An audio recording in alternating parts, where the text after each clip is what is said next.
দেখেছে টপ 2 তে থাকলে সুযোগটা দুইটা থাকে।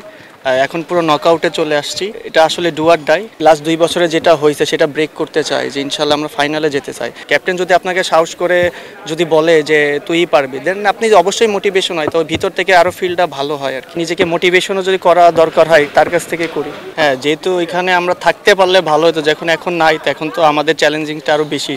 দেখেছে টপ 2 তে থাকলে সুযোগটা দুইটা থাকে। এখন পুরো নকআউটে চলে আসছি। তো এটা আসলে do or die. Let's see, দেখা যায় আগামীকাল কি হয়। না না, বিশ্বাস তো সবসময় আছে। দেখেন আপনার প্রত্যেকটা প্লেয়ারই বিশ্বাস নিয়ে যায় আর কি মাঠে। বাট দেখেন সবসময় দিন একরকম হয় না। বাট আলহামদুলিল্লাহ যে আমরা একটা কোয়ালিফাই করতে পারি নাই, বাট তারপরে স্টিল আমরা একটা সুযোগ আছে। তো সুযোগটা আমরা পজিটিভ ওয়েতে নিতেছি। এবং আমার মনে হয় আমাদের টিমের প্লেয়াররা যারা আছে সব ফুরফুরা মেজাজে আছে। কারণ আপনি এই সময়টা যদি আপনি আমাদের টিম ওয়াইজ আমরা ভেঙে পড়ি, আমরা 4টা হারছি, তাহলে তো আমরা এখান থেকে বের হইতে পারবো না। বাট আমাদের প্লেয়ারদের দিক তাকিয়ে মানে আমরা যেটা দেখতেছি আর কি, সবাই আসলে আন্তরিক আছে এবং সবাই কনফিডেন্ট আছে ইনশাল্লাহ।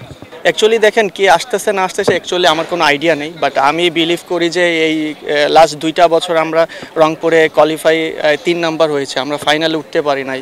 বাট এই বছর আরও একটা সুযোগ আসছে ইনশাল্লাহ। আমরা চাই আসলে যে এই লাস্ট 2 বছরে যেটা হয়েছে সেটা ব্রেক করতে চাই, যে ইনশাল্লাহ আমরা ফাইনালে যেতে চাই। তো ফাইনালে যেতে হলে আগামীকালের ম্যাচটা খুব ইম্পর্টেন্ট। এবং সবথেকে বড় জিনিস যেটা আছে, আমাদের লোকাল যে 7 জন খেলবে তাদের পারফরমেন্সটা খুব ইম্পর্টেন্ট এই আগামী ম্যাচের জন্য। না না, অবশ্যই আমি তো অলওয়েজ কনফিডেন্ট থাকি। দেখেন আমি অ্যাজ এ প্লেয়ার হিসেবে খারাপ সময় যাবে ভালো সময় যাবে, এটা প্রত্যেকটা প্লেয়ারে। বাট খারাপ সময়টা কনফিডেন্ট এবং বিশ্বাস করাটা খুব ইম্পর্টেন্ট, যে জিনিসটা আমাদের প্লেয়ারদের ভিতরে আমি দেখছি। আমি নিজের কথা বলতেছি না, বাট আমাদের বাকি যারা আছে খুবই আত্মবিশ্বাসী তারা এই আগামীকালের ম্যাচটা নিয়ে। এটা খেলার ভিতরে দেখেন হিট অফ দ্য মোমেন্টে হয়, কারণ আমরা দুইজন খুব ভালো বন্ধু। বাট দেখা যায় যে আপনার ভালো বন্ধুদের ভিতরে দেখা যায় উইকেট পেলে সেলিব্রেশনটা একটু বেশি থাকে।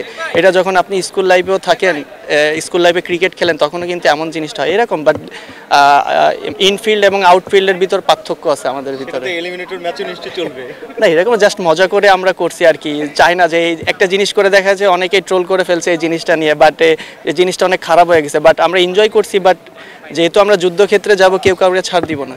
আমি ওনার সাথে মাঝে না, আমার যখন প্রয়োজন হয় আমি সবসময় ওনার সাথে কাজ করি।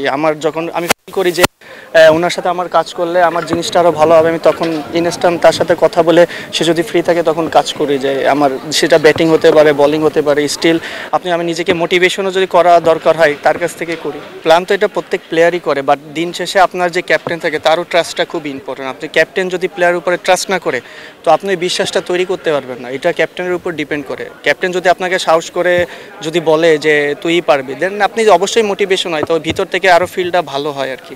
আমি তো থাকতে চাইলে ভাই হবে না আসলে। এই জায়গায় সিলেক্টর আছে, সিলেকশন কমিটিতে যারা আছে তারা আসলে ভালো বলতে পারবে। বাট আমি তো আশাবাদী থাকবো, বাট তারা যদি আমাকে চিন্তা করতে হয়তো বা ভালো হইতো আমার জন্য।